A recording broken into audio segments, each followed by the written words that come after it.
الكريم مسلمان بھائیوں، بزرگوں، دوستوں، عزیزوں،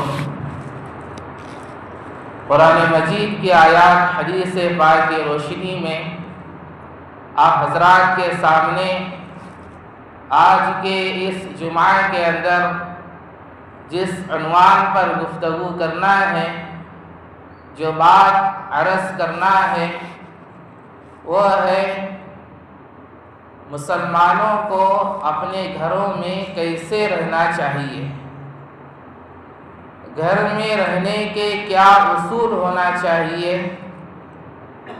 گھر میں رہنے کے کیا اصول ہے، اسلامی تعلیمات کیا ہے، حضور اقدس صلی اللہ علیہ وسلم کی گھریلو زندگی کیسے تھی، اس کے تعلق سے چند باتیں عرض کرنا ہے۔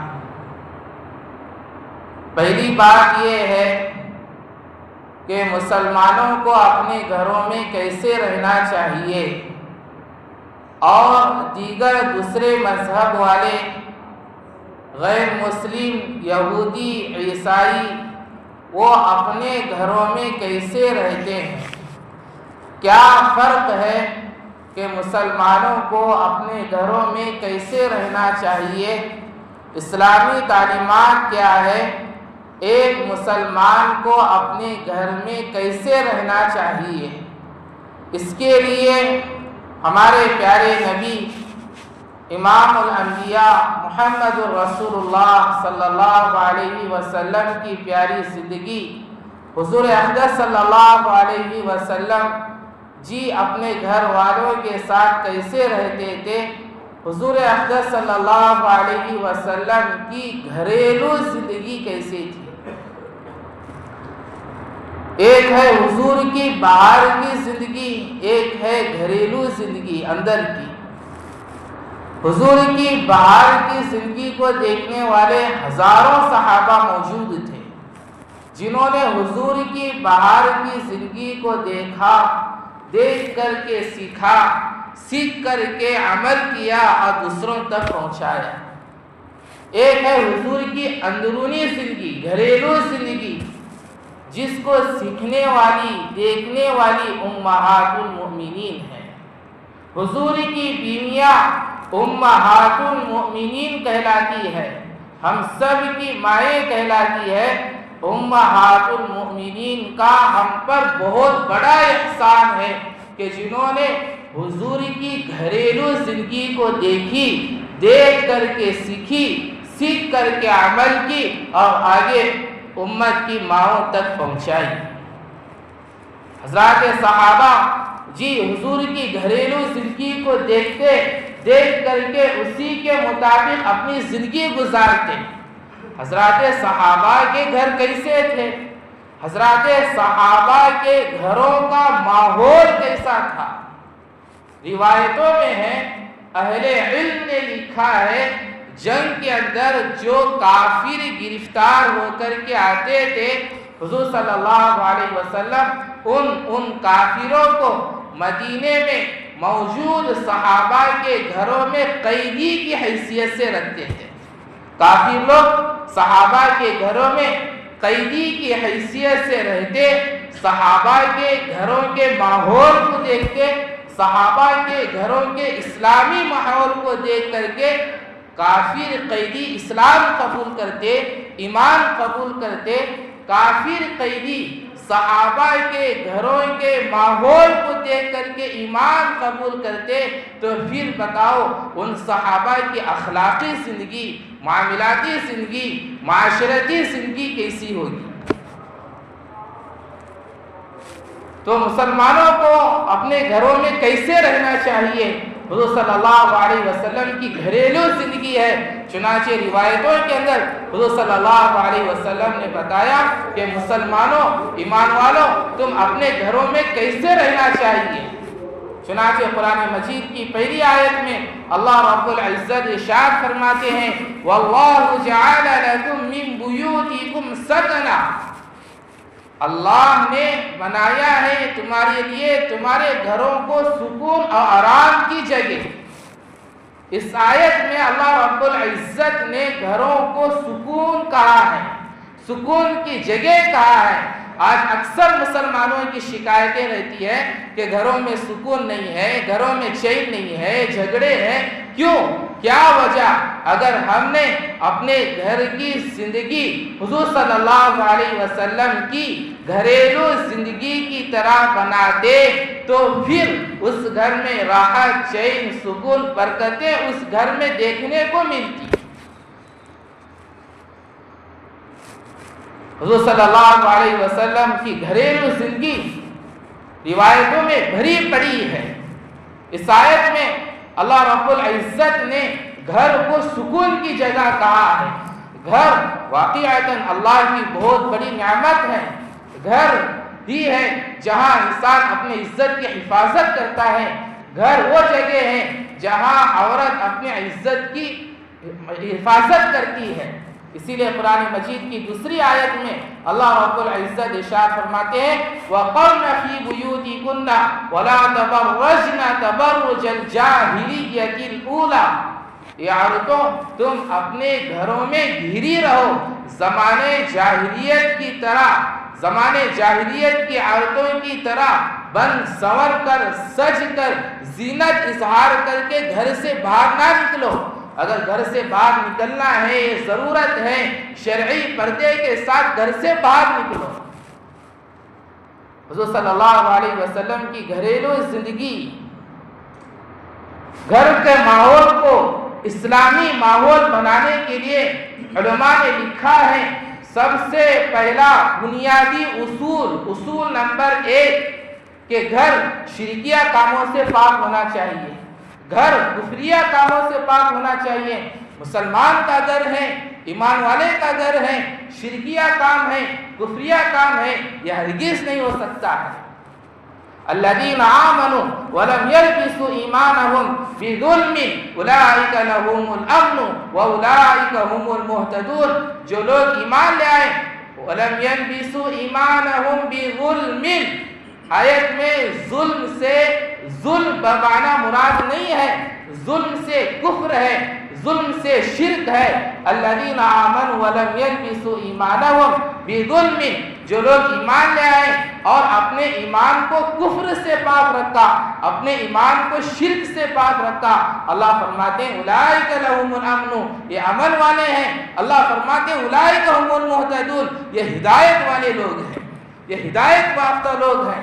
جن گھرانوں میں کفر چلتا ہے، شرکیہ کام چلتے ہیں، بتاؤ اس گھر کے اندر اللہ کی رحمتیں کیسے آئے گی، برکتیں کیسے آئے گی؟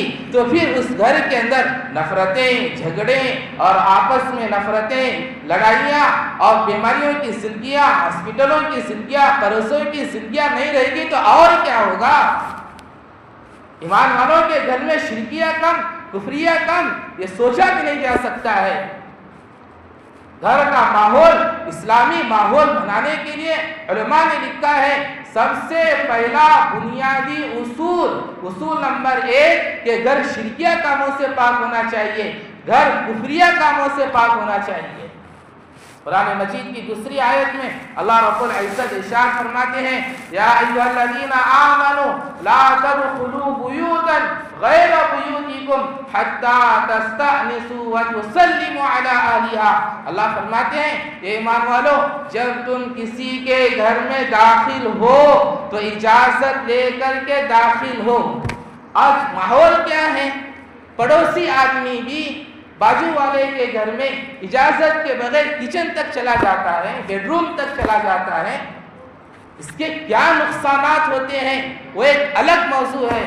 نکاح سے پہلے، شادی کے بعد آپس میں ناجائز تعلقات اتنے بڑھتے جا رہے ہیں، یہاں تک کہ آپ تجربہ کار ہیں، میرے سے زیادہ جانتے ہیں، رشتے داری عورتیں بھی محفوظ نہیں رہتی ہیں، وہ ایک الگ موضوع ہے۔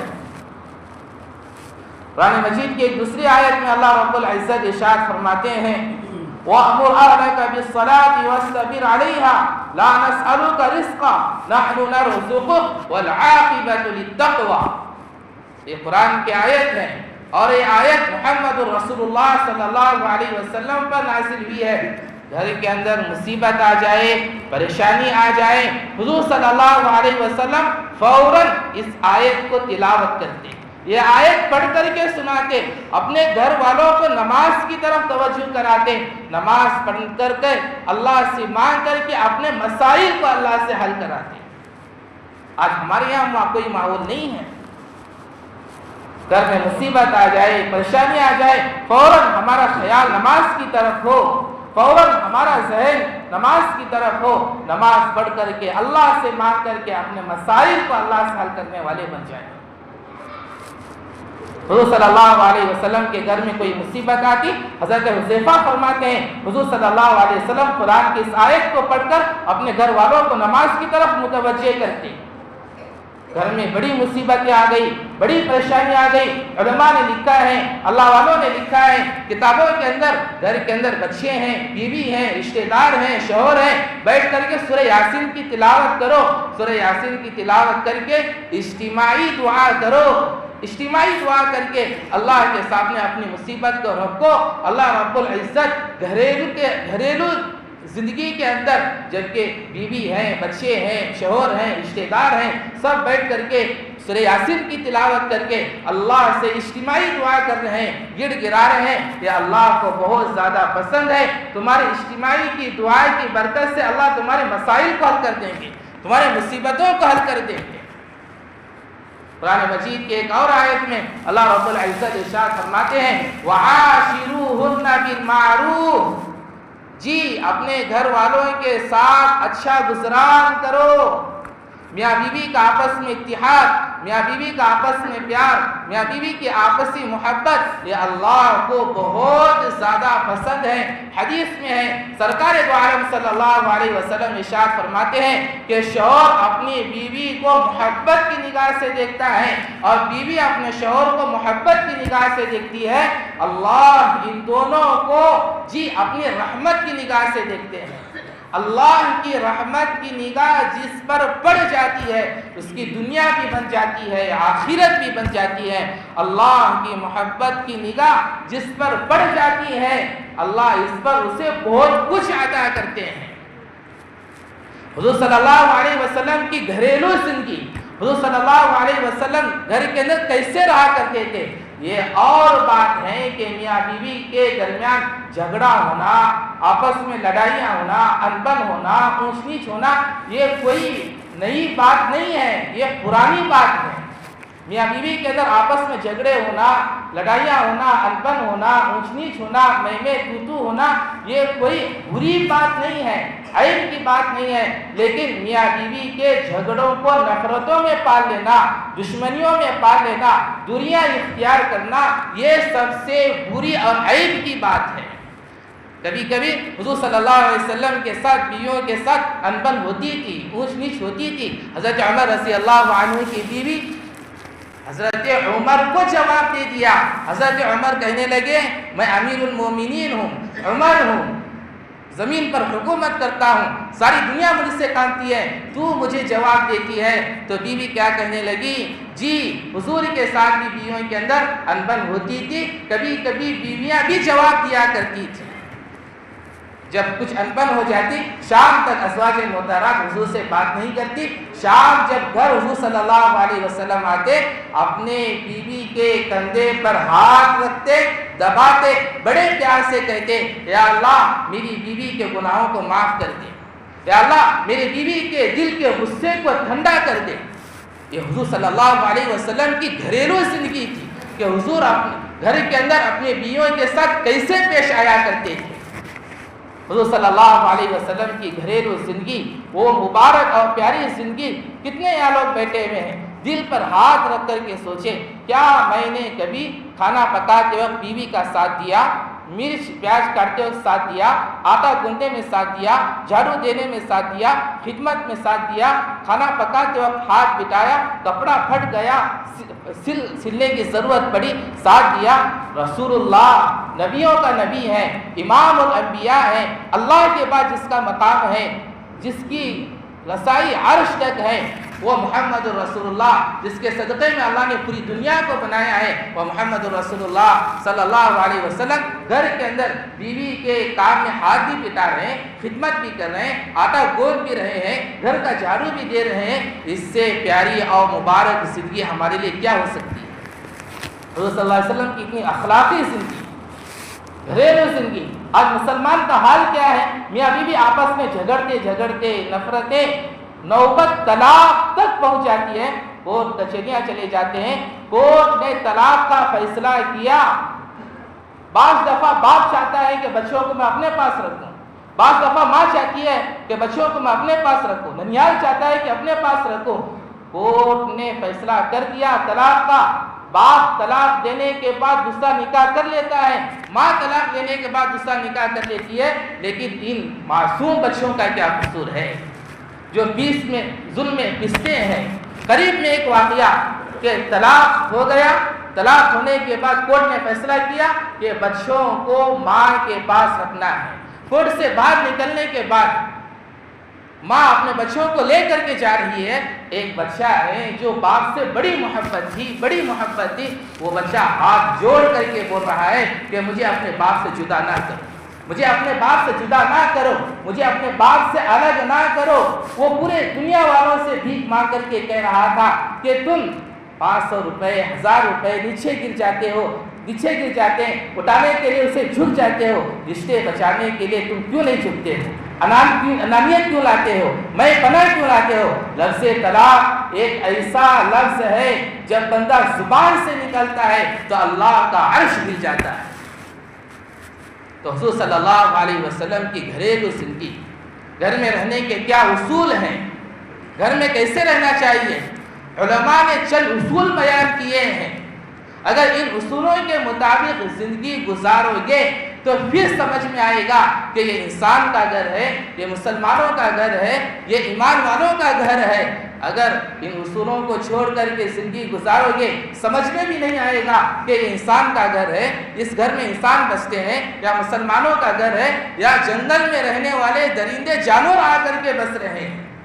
گھر میں رہنے کا اصول، اور یہ اصول میں اپنی طرف سے بیان نہیں کر رہا، قرآن و حدیث کی روشنی میں ہے۔ گھر میں رہنے کا اصول نمبر 1 حدیث میں ہے۔ سرکار دو عالم صلی اللہ علیہ وسلم ارشاد فرماتے ہیں، اجعلوا فی بیوتکم من صلاتکم ولا تتخذوها قبورا۔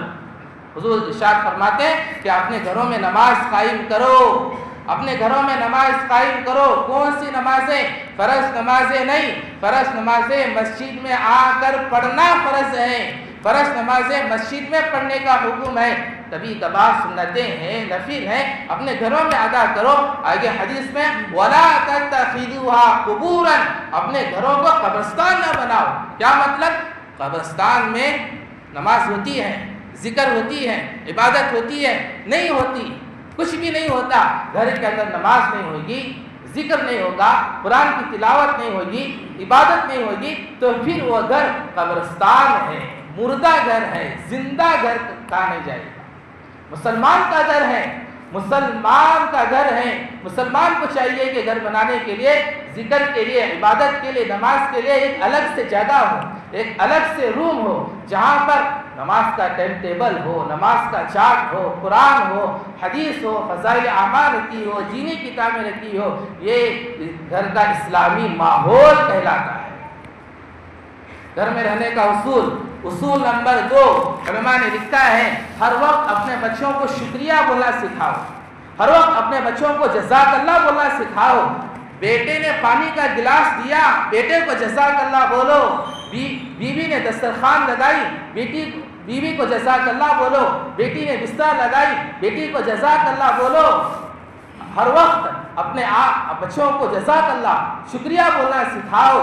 حال یہ ہے برسوں سے ماں بہن بیوی کے دسترخوان پر کھاتا ہوا آ رہا ہے، کبھی بیوی کو جزاک اللہ بولا، کبھی ماں کا شکریہ ادا کیا، اور وہاں ہوٹلوں کے اندر کھانا آرڈر کرنے کے بعد 15-20 منٹ کے بعد آتا ہے وہ اتنی دیری برداشت ہے، لیکن ماں بہن کے بیوی کے دسترخوان پر بیٹھ کر کھاتے ہوئے 2 منٹ کی بھی دیری برداشت نہیں ہو رہی ہے، غصہ آ جاتا ہے، دیوا بدل جاتے ہیں، چلانا شروع کرتا ہے اور ماں بہن کی گالیاں دینا شروع کر دیتا ہے، اور وہاں ہوٹلوں کے اندر کھانا آرڈر کرنے کے بعد 15-20 منٹ باتیں کرتے ہوئے، گپ شپ کی باتیں کرتے ہوئے، واٹس ایپ میں چیٹنگ کرتے ہوئے پیسے دے کر ذلیل بن کر کے کھا کر کے آ جاتا ہے، اور وہاں ہوٹل میں کھانا کھانے کے بعد ویٹر کو ٹپ دینا بھی یاد آ جاتا ہے، شکریہ بولنا بھی یاد آ جاتا ہے، کھانے کی تعریف کرنا بھی یاد آ جاتا ہے، اور کھانا کھانے کے بعد کاؤنٹر پر بل پے کرنے کے بعد تھینک یو بول کے نکلنا بھی یاد آتا ہے۔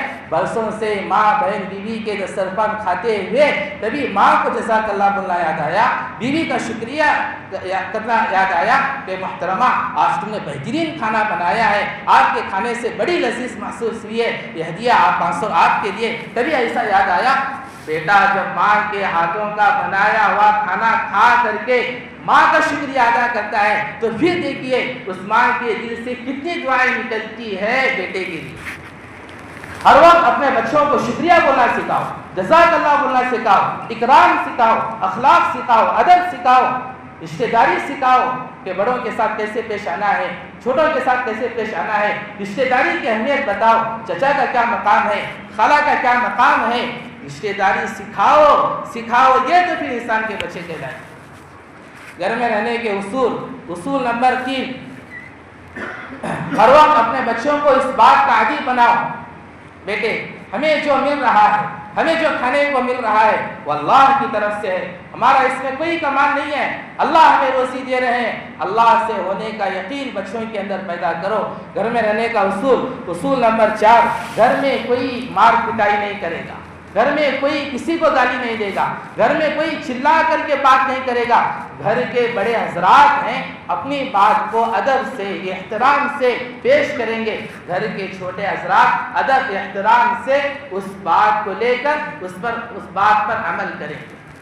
بعض گھروں کے اندر دیکھا گیا کوئی بھی میری بات غلط ہو کہ بہنوں کو جانوروں کی طرح مارتے ہیں، بیوی کو جانوروں کی طرح مارتے ہیں، اور بعض گھروں کے اندر بھائی ایک دوسرے کو ماں کی گالیاں دے رہا ہے۔ کیا تمیز ہے ان گھرانوں کی، کہاں سے سیکھا ہے؟ گھر میں رہنے کا اصول نمبر 5، علماء نے لکھا ہے کہ گھر کے اندر جتنے افراد ہیں سب کے سب اچھی زبان استعمال کریں گے، پیاری زبان استعمال کریں گے، ارے ترے کی زبان استعمال نہیں کریں گے، بازاری زبان استعمال نہیں کریں گے۔ یہ زبان ہی ہے جو ایک دوسرے کے دل کو جیت بھی لیتی ہے، یہ زبان ہی ہے جو ایک دوسرے کے دل کو توڑ بھی دیتی ہے، یہ زبان ہی ہے جو ایک دوسرے کو نکاح میں لانے کے لیے حلال بھی کر دیتی ہے، ایک ہی زبان ہے جو ایک دوسرے کو نکاح سے نکالنے کے لیے زبان حرام بھی کر دیتی ہے۔ اپنی زبان کا صحیح استعمال کرو، املک علیک لسانک، اپنی زبان کو قابو میں رکھو، میں کیا بولنا چاہ رہا ہوں کیا نہیں بولنا چاہ رہا ہوں پہلے سوچو بعد میں اس کو بولو۔ گھر میں رہنے کا اصول نمبر 6، علماء نے لکھا ہے گھر میں ماں باپ بچوں کے سامنے نہ لڑے، گھر میں ماں باپ بچوں کے سامنے نہ جھگڑے، اس کا بچوں پر بہت برا اثر پڑتا ہے۔ جھگڑنا ہے، لڑنا ہے، تمہارے وہ آپسی جھگڑے ہیں، کمرہ بند کرو، لڑو جھگڑو کچھ بھی کرو، لیکن بچوں کے سامنے نہ لڑو، اس کا بچوں پر بہت برا اثر پڑتا ہے، تربیت پر بہت برا اثر پڑتا ہے۔ ماں باپ جھگڑتے ہیں، بچوں کے دلوں کے اندر کبھی باپ کی نفرت آتی ہے، کبھی ماں کی نفرتیں آتی ہیں، تو کبھی ماں کی بددعائیں بچوں کو لگ جاتی ہے، کبھی باپ کی بددعائیں بچوں کے لیے لگ جاتی ہے کہ ماں باپ آپس میں جھگڑتے ہیں تو بچوں کے اندر ماں باپ کی نفرتیں پیدا ہو جاتی ہے۔ اللہ نہ کرے، سوبات نہ کرے، کسی ماں کی بددعائیں لگ گئی تو پھر اس کی زندگی کی ہلاکت میں کوئی شک نہیں ہے۔ گھر میں رہنے کے اصول نمبر 7، علماء نے لکھا ہے، قرآن مجید کی آیت ہے، لم يبلغ الحلم منكم 3 مرات من قبل صلاة الفجر وحين تدعون ثيابكم من الظهيرة ومن بعد صلاة العشاء 3 عورات لكم۔ گھر میں بچے ہیں، بالغ بچے ہیں یا نابالغ بچے ہیں، 3 موقعوں پر 3 مرات 3 موقعوں پر قرآن کہتا ہے اپنے ماں باپ کے کمرے میں داخل ہونا ہو تو اجازت لے کر کے داخل ہونا چاہیے۔ قرآن زندگی گزارنے کا، گھر کے ماحول کا کیسا اصول ہمیں بتاتا ہے۔ پہلا اصول من قبل صلاۃ الفجر، فجر کی نماز سے پہلے ماں باپ رات میں سو کر کے اٹھتے ہیں صبح کی نماز کے لیے۔ اس ایسے موقع پر، آج ماں باپ کی صبح کب ہوتی ہے؟ 9 بجے 10 بجے صبح ہوتی ہے، تو ایسے موقع پر بچے اپنے ماں باپ کے کمرے میں داخل ہونا ہو تو اجازت لے کر کے داخل ہونا چاہیے۔ معلوم نہیں ماں باپ کن حالت میں سوئے ہوئے رہتے ہیں۔ اور قرآن دوسرے موقع پر وَحِينَ تَدْعُونَ ثِيَابَكُم مِّنَ الظَّهِيرَةِ، دوپہر کے موقع پر جب ماں باپ کھانا کھا کر کے کمرے میں آرام کرتے ہیں، ایسے موقع پر بچوں کو ماں باپ کے کمرے میں داخل ہونا ہو اجازت لے کر کے داخل ہونا چاہیے۔ اور من بعد صلاۃ العشاء، عشاء کے بعد کھانا کھا کر کے جب سوتے ہیں تب بھی بچوں کو اپنے ماں باپ کے کمرے میں داخل ہونا ہو اجازت لے کر کے داخل ہونا چاہیے۔ اگر تم کچھ سمجھ سکتے ہو، اس کا شعور رکھتے ہو، سمجھ سکتے ہو، یہ تمہارے لیے قرآن کا اصول سب سے بہترین اصول ہے۔ علماء نے لکھا ہے بھائی کا نکاح ہو گیا، بھائی کا نکاح ہو گیا، شادی ہو گئی، بھائی کے کمرے میں داخل ہونے کے لیے بھی اجازت لے کر کے داخل ہونا چاہیے۔ بعض گھروں کے اندر جوائنٹ فیملی ہوا کرتی ہے، چچا ہوتے ہیں، چچی ہوتے ہیں، تو ان کے کمرے میں داخل ہونے کے لیے بھی اجازت لے کر کے داخل ہونا چاہیے۔ سسر کو اپنے بہو کے کمرے میں داخل ہونے کے لیے اجازت لے کر کے داخل ہونا چاہیے، بہو کو بھی اپنے سسر کے کمرے میں داخل ہونے کے لیے اجازت لے کر داخل ہونا چاہیے۔ معلوم نہیں کن حالت میں ہوتے ہیں، کن حالت میں ہوتے ہیں، اس کے بڑے بڑے نقصانات نظر آتے ہیں۔ سماج کے اندر آپس میں ناجائز تعلقات قائم ہو رہے ہیں، اس کی بنیاد یہی ہے کہ ہم نے اپنے گھر کے ماحول کو اصولوں والا نہیں بنایا، اپنے گھر کے ماحول کو اسلامی ماحول نہیں بنایا، تب جا کر کے شادی سے پہلے ہو یا شادی کے بعد ہو آپس میں ناجائز تعلقات اتنے بڑھتے ہوئے نظر آ رہے ہیں کہ رشتے داری بھی محفوظ نہیں رہ رہی ہے۔ علماء نے یہاں تک کہ لکھا ہے کہ 11 سال کا بچہ ہے، 11 سال کا بچہ ہے، بالغ نہیں ہے، نابالغ ہے، 11 سال کا بچہ بھی اگر وہ عورتوں کی ساری چیزوں کو جانتا ہے تو پھر اس بچے سے بھی عورت کو پردہ کرنا فرض ہے۔ اس آیت سے علماء نے بہت سارے مسائل نکال کر کے دیے ہیں۔ گھر میں رہنے کے اصول نمبر 9، گھر میں لین دین کا معاملہ صاف ہونا چاہیے، معاملات میں صاف ہونا چاہیے۔ قرآن بیان کرتا ہے یا ایھا الذین آمنوا اذا تداینتم بدین الی اجل مسمى فاکتبوا ولیکتب بینکم کاتب بالعدل ولا یأبى کاتب ان یکتب کما علمہ اللہ فلیکتب۔ قرآن کیسا اصول بیان کرتا ہے؟ گھروں کے اندر 2 بھائیوں کا کاروبار ہے، اسے لکھ لیا کرو، پورے رشتہ داروں کا کاروبار ہے تو اسے معاملات میں صاف رہو، اسے لکھ لیا کرو۔ قرآن یہاں تک کہتا ہے اگر کسی کو لکھنا تک نہ آئے، معاملات کو، لین دین کو کسی دانش، عقل مند، بھروسہ مند آدمیوں کو بلا کر کاتب بالعدل، انصاف کے ساتھ اسے لکھایا کرو تاکہ آپس میں جھگڑے نہ ہو، نفرتیں نہ ہو۔ لکھو گے نہیں پھر آپس میں جھگڑے ہو جائیں گے، نفرتیں ہو جائیں گے، پھر رشتہ داریاں ختم ہو جائیں گی۔ گھر میں رہنے کے اصول نمبر 10، گھر میں مہمان آئے تو اس کا اکرام کرو، یہ اللہ کی طرف سے بہت بڑی نعمت ہے۔ علماء نے کتاب کے اندر گھر میں رہنے کے 10 اصول بیان کیے ہیں، یہ چند اصول میں نے بتائے ہیں۔ اللہ سے دعا کرتے ہیں اللہ ان اصولوں پر زندگی گزارنے کی توفیق عطا فرمائے۔ وصلی اللہ علی النبی الکریم برحمتہ یا ارحم